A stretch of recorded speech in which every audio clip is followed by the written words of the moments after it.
ready to organize your amazing ideas into a powerful book? It's time to write your book. Welcome to The Right Hour, nonfiction tips from the right coach with Joyce Glass, where you can learn the business and craft of writing.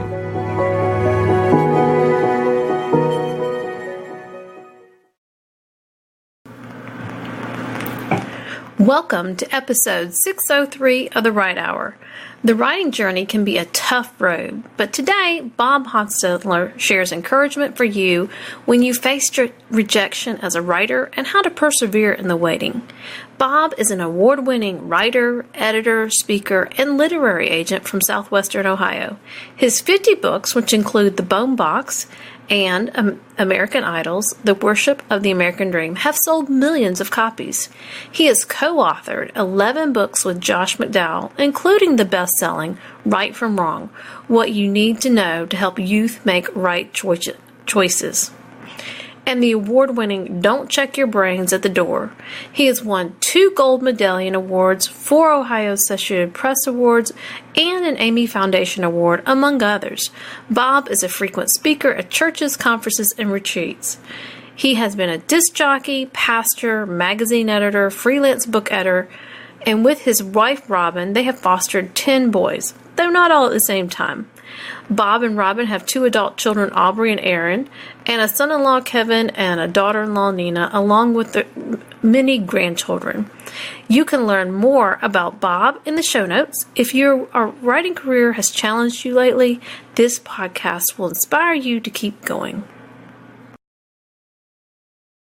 Hi, everybody, and welcome to episode 603 of The Right Hour, and I'm excited to have with us Mr. Bob Hostetler. Is that correct on the last name? Yes. Yep. Good.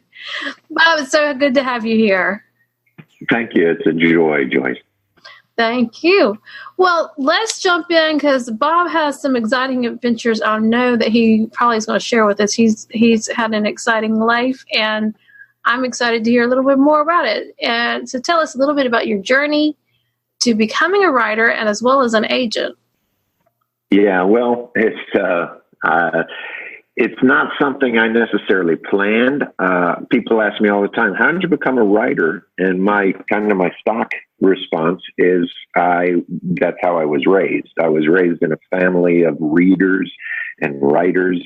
And so it just kind of was a way of life growing up. When I was 11 or 12 years old, a couple of friends from church moved away from town and moved out of town. And I would write weekly letters. This was back in the days of typewriters and carbon copies, right? And so I'd write them a letter, but instead of saying, just hello, how are you? I am fine kind of a thing. I would just fictionalize it. So one week, for a few weeks running, it would be I'd tell about the events of my week in the format of The Adventures of Spaceman Bob, or The Adventures of Cowboy Bob, or Dr. Bob, or whatever. And so I'd run that like an old-fashioned serial for 3 or 4 weeks, and then I'd shift to something else. And that's just kind of the way I live my life, writing and telling stories and that sort of thing. So in my teens, I just started writing for publication and never stopped. At the age of 19, I think is the first time. It's certainly the earliest copy I have of my annual goals. I started at that point or sometime prior to that. Instead of making resolutions, I would compile 1 year, 3 year, 5 year lifetime goals every January. And at 19 is when I first set a lifetime goal to write a book. Awesome. I thought that was as brave as I could be at 19. I thought, how many people really in their lifetime actually write a book? So I thought that would be cool if I did that. 5 or 6 years later, I revised that goal, moved it up into the 5-year category, and added a lifetime goal to publish a book, one book. And so I missed it by 1 year. I think I was 31 or 2 when my first book was released, but I came close. And so it's just always been a something that I do. My brothers are both writers and have published in various forms. So it's how I live my life. Yeah, it sounds like it might be genetic. You've got some good A little bit genes in there. So did your parents or grandparents tell stories a lot? Yeah. And I come from on my father's side from an Amish background. So there's always my grandfather was instrumental in compiling a family history book, several generations ago. My father wrote stories of family history and so on down. So it is kind of in the genes. But when you raise children as readers, you shouldn't be surprised if they become writers as well. That kind of it's not the same thing, but they are related. Yes, I agree. We grew up reading and writing a lot too because we had grandparents that lived 12 hours away. So we were always writing to them our little letters. Mine were probably not as interesting as yours, but we did have, that was something that my parents ingrained in us, correspondence, communication. And of course, we could talk on the phone, but back then you couldn't talk too long because long distance was expensive. Right. You had to pay extra back then. Exactly. So you had to be careful how long you talked on long distance. So I get that. Well, I met Bob at Blue Ridge a couple years ago, but this past year I talked with him and he did a talk about persevering writers. And so we're going to talk about that today. And one of the questions, or two of the questions that you talk about that you get a lot are, I think I could write a book, or how can I get my book published? And you had some great advice for them. And if you could share that, and then do you have the quote in front of you that you shared, or do you remember the quote? If you're talking about the Richard Bach, yes. I use that quote often. He said something like, a professional writer is an amateur who didn't give up. Yep. And so, and that's been my experience as well. And I see it played over and over again, is that I tell whether I'm coaching someone who's a client or who's not a client, very often the advice I give them is pretty much the same. And that is, writing for publication, at least for traditional publication, working with traditional publishers, the world of commercial publishing, that it's a long game. I borrow Nietzsche's phrase, which Eugene Peterson used in one of his books, in the title of one of his books. And I say, I use often the Friedrich Nietzsche quote that Eugene Peterson used in one of his book titles. And I'll say that writing for publication, traditional publication, is a long obedience in the same direction. And sometimes I'll revise it. I feel at liberty to, revise both Nietzsche and Peterson.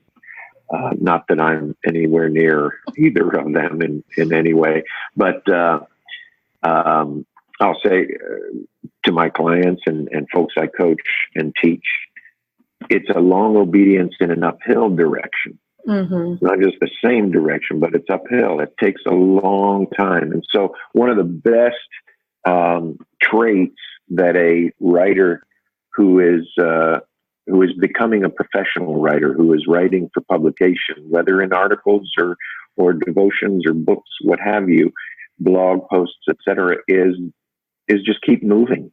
Too often I meet at writers' conferences folks who've labored for 10 years on the same project. And sometimes that produces amazing quality because the writing task is never done. Right. One of my earliest editors said, you can never finish a piece of writing, you must abandon it. And I think that's true. There comes a point you have to just say, well, okay, I'm moving on.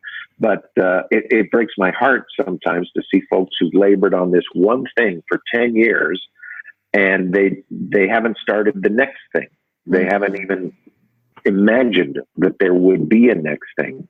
But very often, most often, in fact, a writer's first success, especially when it comes to book, isn't their first manuscript. Sometimes isn't their second manuscript. It's their third or their fourth. Right. It's a long, long game. And so I think one of the greatest skills we can cultivate as writers is just to keep moving. Finish a project, move on to the next project. If the first one sells, cool. But if it doesn't, we're already busy on the next project. So Right. it helps to tamp down that panic and that the hurt feelings that come from rejection, over and over again. I've been rejected hundreds and hundreds of times. But rejection is easier to handle if I'm already working on the next thing. Exactly. And that helps if you keep that focus and don't put all your eggs in that one project, that one basket. Keep going, because the other thing that I've noticed, writing myself and helping writers, is that the more you write, the better you write too. And the better your ideas become developed and are more interesting. So when you take that time, you could always chalk it up. Okay, I'm learning, and maybe that one didn't do well, or they didn't, the publishers just didn't want it because it's just not what they need right now. Not necessarily that it's not good. There's all kinds of reasons why you get rejection. So I like that. Well, and you said you've faced many rejections, but I loved, talk about a couple of the famous writers that we all know of that also faced rejection and dealt with that. If you could tell us a few of those. Yeah, well, one of my favorites is the story of I think it was Barry. I forget off the top of my head his first name, but the guy that wrote Peter Pan. Oh, okay.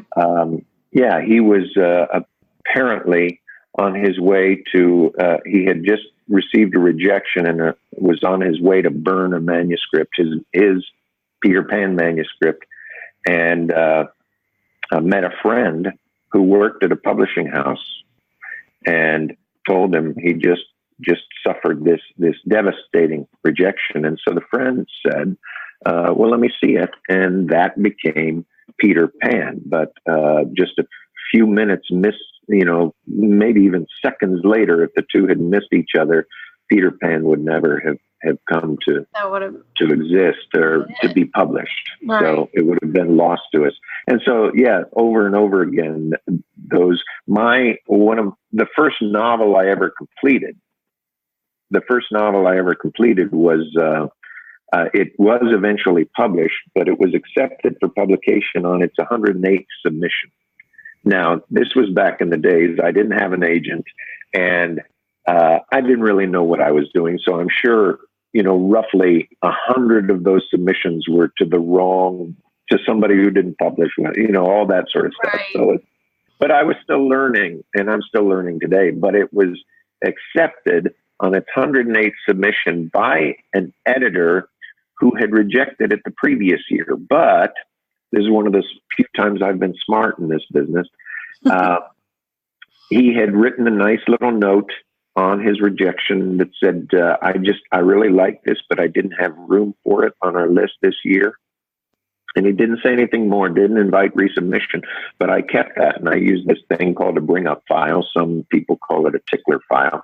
And so I just put that in my bring up file for 11 months later and sent it back to him and said you really liked this, but you didn't have room for it. Do you have room for it now? And so it was accepted and it was published. So yes, every author that I know, even those who've published far more than I have, I think my 51st book came out earlier this year, but friends of mine who've published 100 books, 150, 180 books, they've been rejected far more than they've been accepted, and so it comes with the territory. It's a part of the process. And very often for many of us, it's a part of the early process because, as it was in my case, we're learning how these things work. We're submitting to the wrong people, but we're learning, Right. And so rejection is just part of the process. It's how the game is played. Yeah, definitely. And what you said something about Herman Melville and Moby Dick. I can't remember do you remember what you said about Herman Melville and Moby Dick? What happened there? He received a rejection when in his early submissions of Moby Dick. One of the editors who rejected it responded with the criticism, "Does it have to be a whale?" I don't know what else it would have been if it hadn't been a whale. Well, there you go. It always cracks me up because editors have their own ideas, and so that's so typical. And to think about that now, the people who's listening here, that's like one of the most well-known books that you have to read through high school. And you can say Moby Dick, and most people everywhere will know what you're talking about. But that was a book that was rejected because one editor didn't like that it was a whale.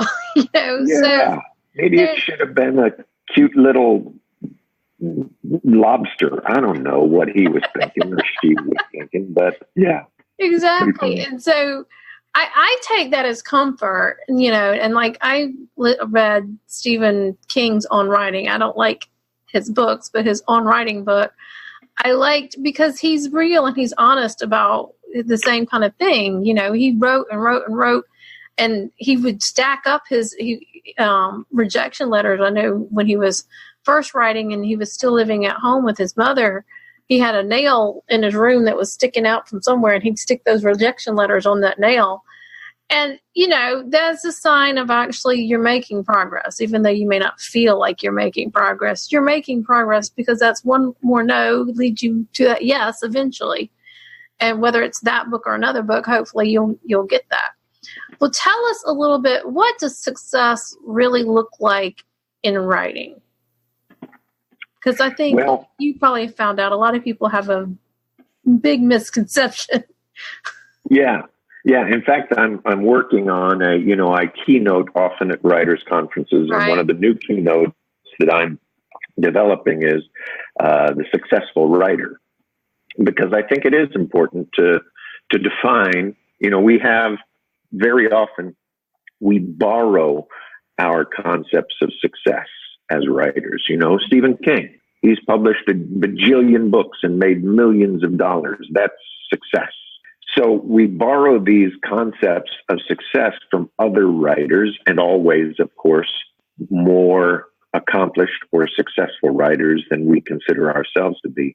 But have we stopped to think about, really, is that the definition of success that I want to pursue, right? Mm-hmm. Is it a biblical? Is it a Christian like Christ? Is it a Christian concept of success? And I think most of the time it's not, because it relates to money or awards or those sorts of things. I think one of the things, and this is something I already referred to, that I urge on my clients as an agent, is the ability to keep moving, keep writing. I think a successful writer is someone who writes. Right. You may not have published yet. You may have published once or twice. It doesn't matter. If you're writing, that is a success. 1 page a day gets you a book in a year. Mm-hmm. So a successful writer is one who's writing. That's the definition of writer, is someone who is writing.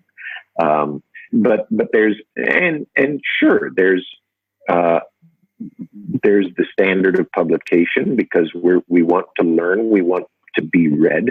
But another is, are we learning? I was at a writers' conference just last week and sat down with one of my very capable, very accomplished clients, a novelist, and she asked me a question, and I said, I don't know. I don't know the answer to that. Let's figure that out. And so just a day or two ago, I sent her an email and said, hey, here's what I think is a good answer to that question. Neither one of us knew the answer, but I didn't know the answer. I'm still learning. It's delightful. One of the reasons I go to Christian writers conferences is not only to find new talent as an agent, and not only to speak and teach, but it's to learn myself. I pick up something every time I go, So are you learning? That's one measure of success that's helpful for the Christian writer. And then the last thing I would say is, I just briefly alluded to it before, but in contrast to comparing ourselves to people who've published works of literature or made lots of money in the writing pursuit, I think one of my measures of success is, am I being read? Mm-hmm. You know, it's not so much, and it's changed over the years, because when I first started writing for publication, the measure of success was credits. It's, did you publish in this magazine or that magazine, or do you have a book? But nowadays, with so many ways to reach readers, Right. and to influence people, I think a better measure of success is, am I being read? Whether it's my blog or my Twitter feed or my articles or my books, am I being read? Mm-hmm. And that can be achieved any number of ways, with an email subscription list, with a book, sure, with a devotion in somebody else's book, or what have you. There are many ways to be read, but I think that's another good measure of success for the Christian writer is anybody reading what I have to say? Right. Definitely. And that's important. I love that. And I think if you, like you said, you've got to define what success is for you and make milestones. You know, success for me this year may be attending a conference and starting my book, and next year is publishing my book, you know. So there could be different little milestones along with that. So tell us, because this is something we've been talking about, but get to it a little bit deeper. How can writers persevere, easy for me to say, in the waiting for publication? Because like all of us in our instantaneous microwave society, we all know traditional publishing does not operate that way, as you were talking about earlier. So you've got to wait, find the agent. Then find the agent, you got to wait for them to take it to the different publishers. Then you got to wait for the publishers to come back. Then once they do come back, you got to wait for the contract and wait for this and wait for that. And so what is some advice for people who struggle with that? Yeah, two things I would say. One is, as I mentioned already, is in the waiting, always be writing.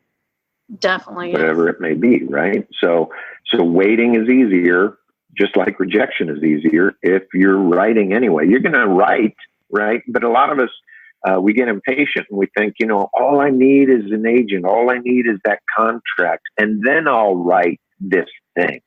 Well, why you got to wait for that? Be writing that thing anyway. Mm-hmm. Be writing it already. But then the other thing I think that helps in the waiting game, and it is, I mean, if you sign a book contract today, that's not going to be on the shelves for another 18 months minimum, you know, mm-hmm. In most cases. And so whether it's waiting for an agent to read your thing, whether it's waiting for an editor, magazine editor to accept your thing, or a book publisher to offer you a thing, it's regardless of all that waiting, if you're writing. But then also, I think very often I encounter the attitude among those, we get so impatient, you know, it's like we want it now.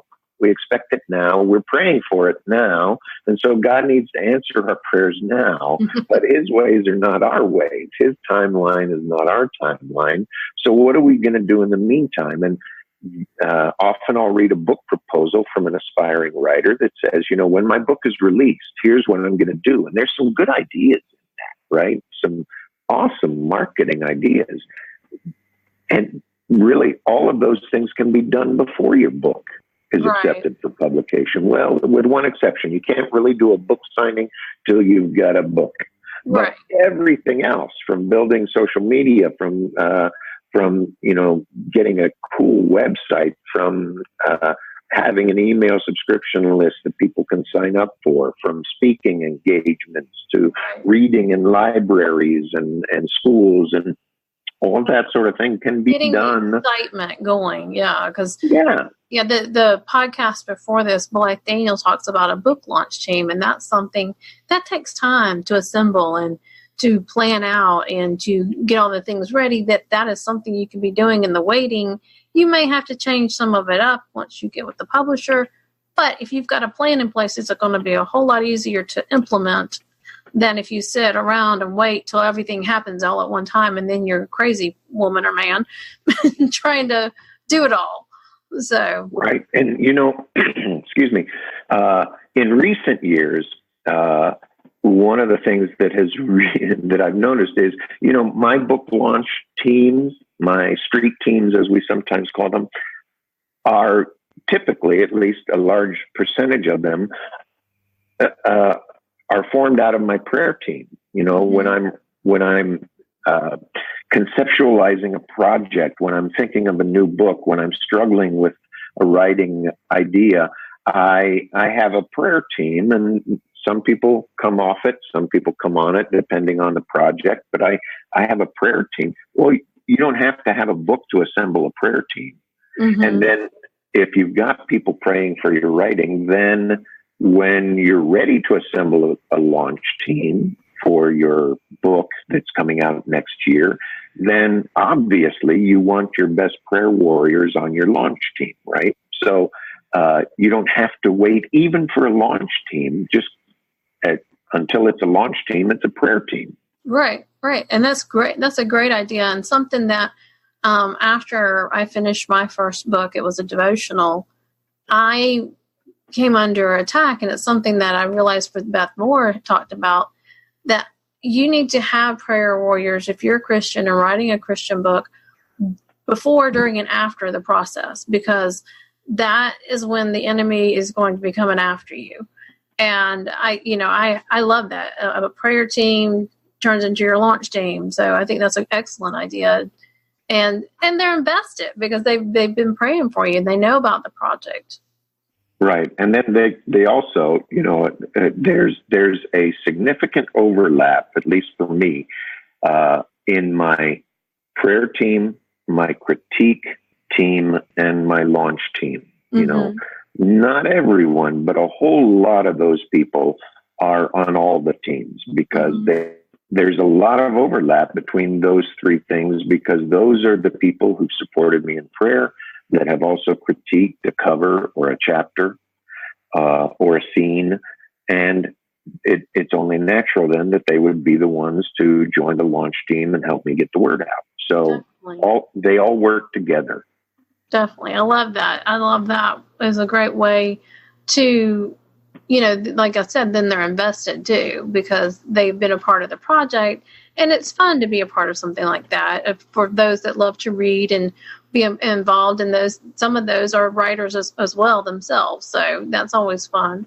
Well, the next thing that I love to ask is, tell us a little bit about your writing time. Do you have a consistent time you write? Do you write daily, or just really when you're working on a project? Or what works for you, or what's some things that maybe have not worked for you that you tried that you're like, no? Yeah, well, I should offer a disclaimer to begin with, because I am a little bit OCD, obsessive compulsive disorder. I like things organized just so. And so scheduling is something that I do just as a matter of course. But it's changed. By the way, I have a theory about OCD. I think just like cholesterol, there's a good kind and a bad kind. Mm-hmm. I have the good kind. My wife has the bad kind. So, you're not flipping light switches on and off 100 times before you walk out of the room. No, I have other afflictions besides that, but and many of them relate to schedules and deadlines. But it's shifted, it's changed according to the period. When I was that book that was accepted on its 108th submission, I had never written a novel before and didn't know if I could, and so And at that time, I was in an office job working 9 to 5, basically, and our kids were small. So I made myself a promise that I would, every evening after the kids were in bed, I'd take a couple hours and write before my own bedtime. And I sketched out a schedule where I would write a chapter a week for 14 weeks. That's how I had outlined the book. Mm-hmm. And the plan was at the end of those weeks to have my first draft. Well, I made myself a promise that if that week's chapter wasn't done by bedtime Saturday night, I wouldn't go to bed until it was done. Now, I don't think I pulled any all-nighters, but I did pull a few half-nighters. Mm-hmm. And for the first time in my adult life, I wasn't a pastor preaching every Sunday, so I figured I could sleep during the sermon if I needed to. But that's the kind of schedule that I worked through those years. In later years, as a church planter and a pastor, I would take my day off, and because the rest of the week was consumed with church stuff, with being a pastor, I would take my day off, and I'd spend 6 hours on my day off in front of a computer writing. That was that season of life for me. But then for much of the last 20 or 30 years, kind of sandwiched around that church planting, pastoring experience, I've just been I get up in the morning and I go to work. For my routines, most mornings are, and of course, as an agent now, I kind of have to split the tasks. But mornings are busy work because I like to ease into my days. So I do, after my prayer time, my breakfast and so on, I get onto the computer, I answer emails, I do busy work like outlining, and I do the editing that I do of previous days' work, I do in the mornings. And then my goal is, by the time I sit back down after lunch, that I'm writing, because the way my psyche works, my most productive hours tend to be 3 to 6 in the afternoon. If I'm writing well by 3, I can go without a stop until 6, or sometimes later than that. But I know those are my most productive hours, so I try to save afternoons and even into the dinner hour, the early evening, for writing, because I just know that works for me. So it differs from one phase, one season to another. Right. But these days, I'm an afternoon and early evening writer. Yes, that seems to be what I'm most, ready to, because I'm slow going in the mornings as far as foggy brain and kind of waking up and all that good thing, and then by afternoon I'm like, all right, let's party. we can get going. Well, that's good. I appreciate you sharing that with us. And it does make a difference what phase of life you're in, that you need to adjust your writing schedule around that. The whole point that I share often is just be intentional about your time. If you work full time and you have little kids, what are those little pockets of time that you can write, and find them and be intentional, and don't sit and binge on Netflix when you really could have some time to write, which right. I love binging on Netflix, but hey, sometimes you got to make priorities. So, I think you meant to say you love reading Bob Hostetler's book. That was it. That was. Oh, I forgot to tell you. I do have. Yeah. I have a Bob moment. So I was at church. We're doing praying for the next generation. The battle for the next generation is the sermon series. And they handed out a prayer card and a 21 days of prayer thing. And I look at the prayer card and it says, written by Bob Hostetler. I'm like, I know him. Yeah, that's me. It's not often you pick up something at church and you know who the author is. So right. I was like, going to interview him soon. Cool. And so I had my Bob moment. So there you go. Yeah, that's. There's your success, Bob. There's your success for the day. Yeah, somebody read me, even in church. So. There you go. Well, a lot of people in my church are reading it. It's a pretty big church, so they're doing good, because it's a great sermon series, praying for the next generation. I love it. So back to this: what words of advice and encouragement would you have for new writers, or those that are maybe struggling to write their book? Because a lot of the people that I deal with are first-time authors, or they've written something but they haven't finished it because they get overwhelmed. So what advice would you have for those writers? Yeah, I get that a lot because people, when they find out I'm a writer or they find out I'm an agent, that's often the first question they have. I've got a book, I've got an idea, I want to write this. And so I'll always respond with, have you been to a writer's conference? Mm-hmm. That's at the top of the list because there's just so much to know. The craft of writing, yes, but it's also it's like, you wouldn't try to assemble a rocket ship in your home without some kind of inside information. You need to study a little bit about rocket propulsion and whatever else goes into that. But it's similar with writing for publication. A lot of people can write pretty well, but there's so much more that goes into writing for publication. And so first advice I always give is get to a writer's conference. Second piece of advice I give is you want to go to your first writer's conference to learn as much as you can, because your mind you'll be overwhelmed. You'll be dizzy with all that you've learned whether it's a 1-day conference or a 5-day conference.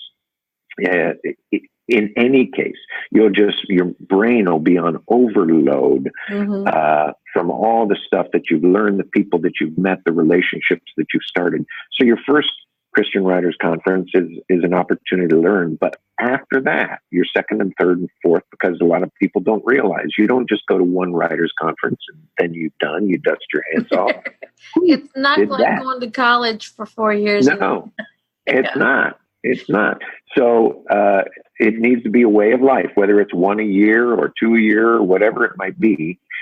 Your first writers conference is not going to be your last writers conference if you plan to write for publication. So after the learning experience, the overwhelming learning experience of the first conference, then subsequent conferences become an opportunity to sell what you write or are writing. And so that may be devotions, it may be articles, it may be books, but that's where you meet with editors and agents to have them look and give you feedback and help you to make those steps into publication. To try to write for publication in a vacuum like Jack London did, and as he wrote about in that wonderful novel, Martin Eden, which is largely autobiographical, that's just not a smart thing to do anymore. You can't do it in a vacuum. Right. Because for one thing, unlike in Jack London's day, or even in Stephen King's day, you can't just put your manuscript into an envelope and send it off to a New York editor and hope for success. They'll just send it right back in most cases. Right. So writers' conferences, the networking, the learning, and the opportunity for pitching your work to editors and agents is indispensable these days. I totally agree. And that's something that I've talked about numerous times too.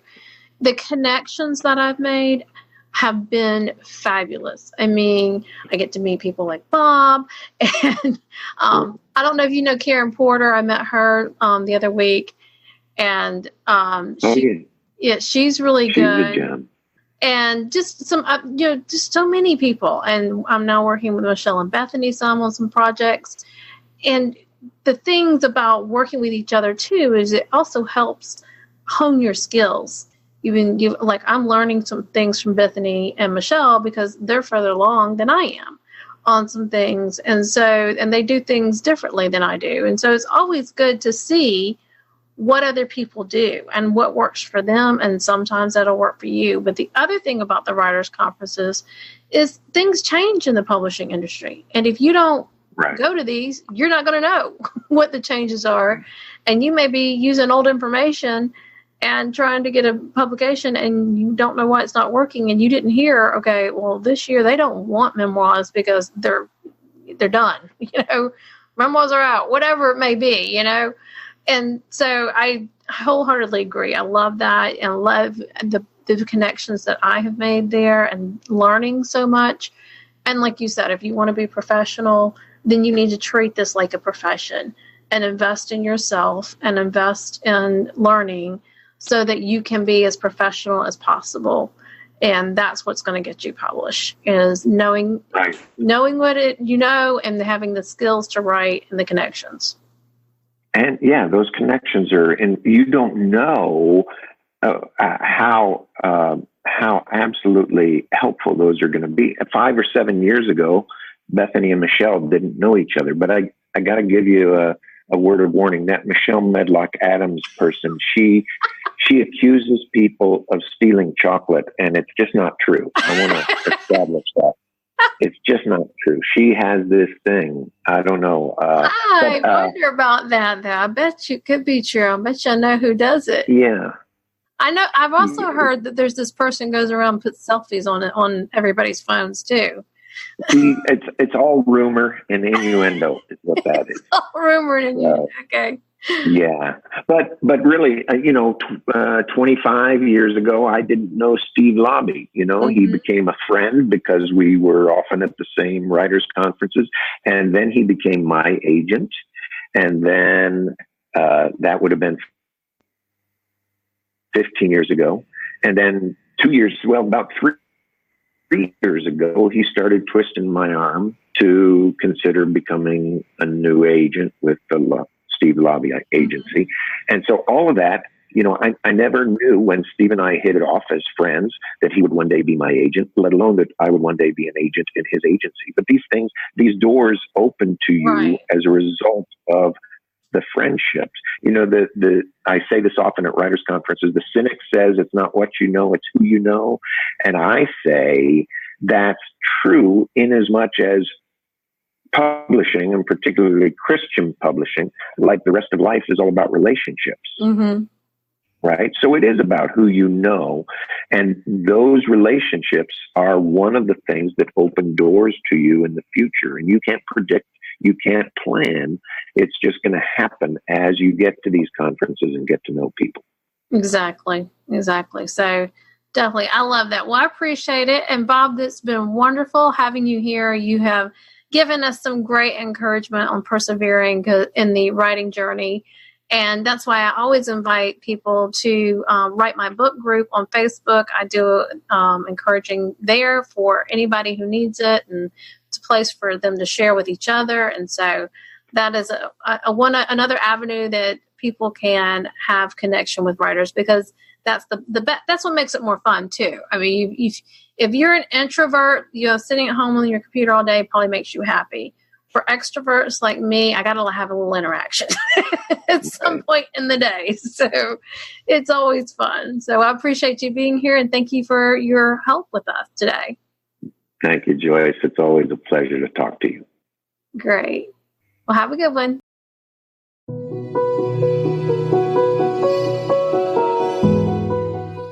Thank you for listening to this episode of The Right Hour. Are you wondering how to start your writing journey but feel overwhelmed or confused?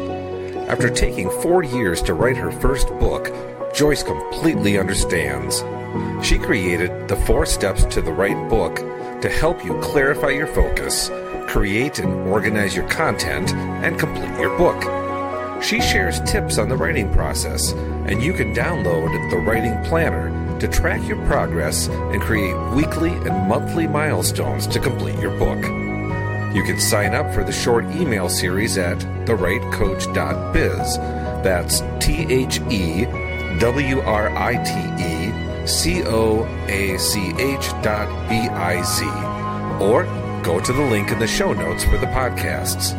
You can sign up on the side pop out on the computer, or on the phone, it's a blue bar at the bottom that pops up. You can also go to the bottom of the homepage to sign up for the 4 Steps to the Right Book. Don't let fear and overwhelm stop you from writing your book. It's time to write your book.